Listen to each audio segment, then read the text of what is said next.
Et si le courant coupait? Pas juste pour 1 heure. Et s'il coupait et restait coupé? Les premières heures seraient presque festives. Bougie allumée, téléphone à moitié chargé. Des gens riant nerveusement, disant que ça sera réparé au matin. Les équipes techniques s'en occuperont. Quelqu'un actionnera un interrupteur quelque part. Et l'ordre reprendra.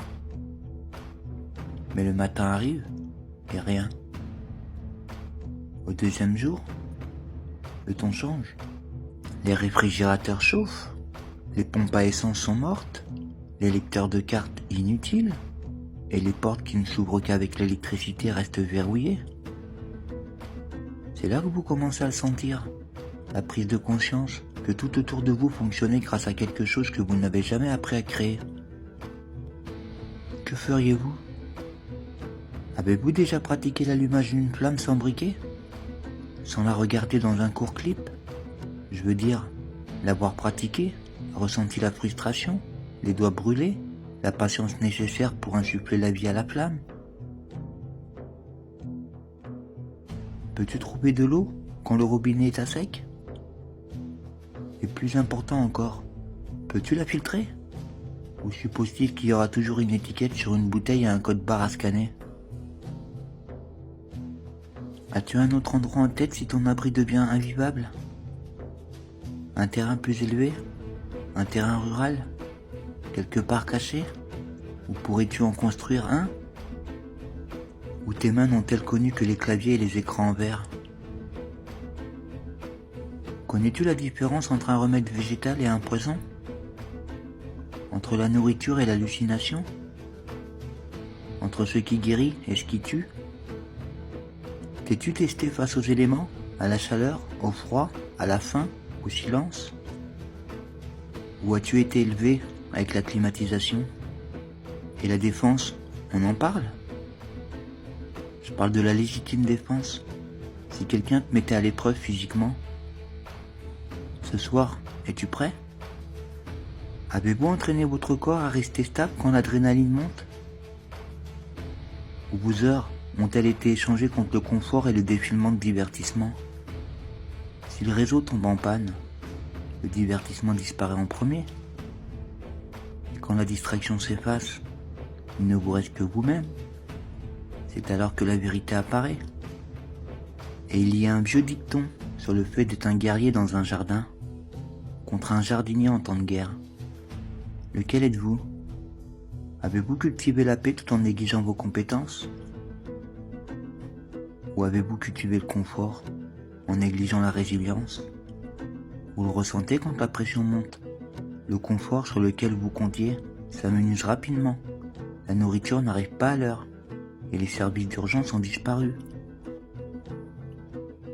Et si vous ne pouvez pas vivre de la terre, si vous ne pouvez pas assurer l'eau, la chaleur et la sécurité, alors finalement, vous chercherez l'autorité à l'extérieur, logement temporaire, ration temporaire. Bougez ici et tenez-vous là. Mange maintenant et signe ici. Tu commences à échanger ton autonomie contre la stabilité, lentement et avec gratitude. Et puis un jour, tu réalises que tu n'as jamais eu besoin d'aide de la manière dont on t'a appris à en dépendre.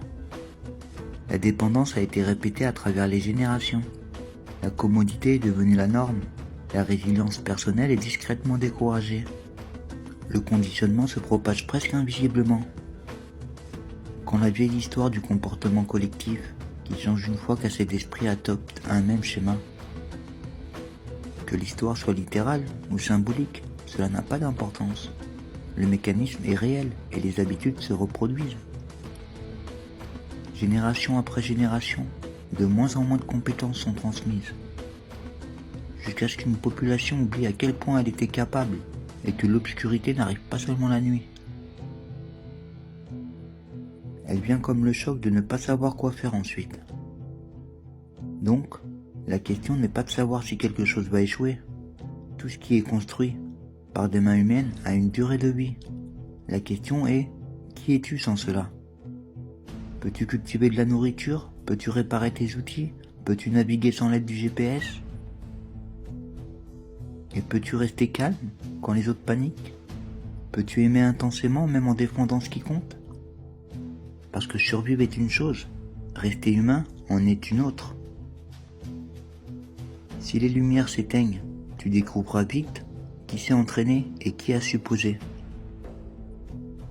Ce n'est pas la peur qui parle, juste une vision de ce qui est écrit sur les murs. Se préparer ne signifie pas paranoïa, cela signifie respecter les cycles, les changements de temps et l'escalade des conflits. L'obscurité n'est pas mystique. Elle est inévitable sous une forme ou une autre. La question plus profonde est de savoir si tu l'affrontes en quelqu'un qui a cultivé la force en silence